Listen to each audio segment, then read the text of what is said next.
AMD Dragon Range 7945HX keeps up with the best Intel CPUs in Geekbench 5.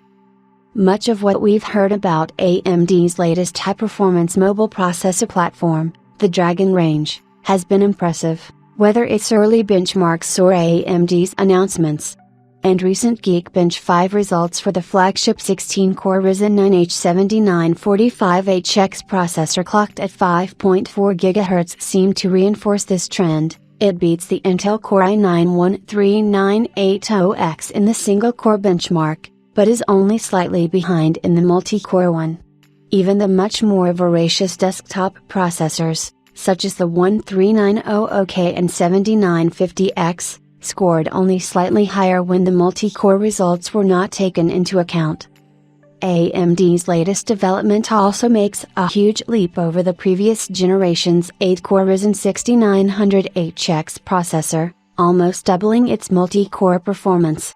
The average results are very close to recent Geekbench results for the 13980HX, and surprisingly close to desktop processors with much higher power consumption, such as the Intel 13900K and AMD Ryzen 9 7950X. But, of course, Geekbench is not the best benchmark for evaluating how the processor will perform during time-consuming tasks. It will also be interesting to see how much power the Ryzen 9 7945HX consumes under load. The AMD product page lists a chip with a configurable TDP of 55 to 75 watts. At the same time, the Intel Core i9-13980HX is listed as having a base power of 55 watts, but the maximum power consumption in turbo mode is 157 watts.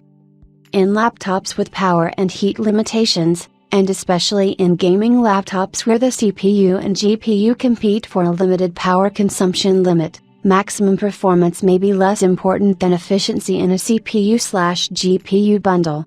If you pay attention to the Intel 13950HX, it probably contributes to some gaming issues when paired with the RTX 4090 with 1080p resolution in the MSI Titan GT77HX.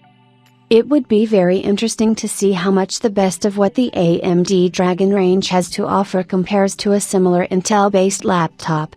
But at least it seems that AMD has once again made serious gains over Intel in the high-end laptop segment and is almost on an equal footing. If the company can deliver enough of these processors to meet demand, it should give laptop makers for gaming and workstations another high-end option and hopefully bring prices down a bit.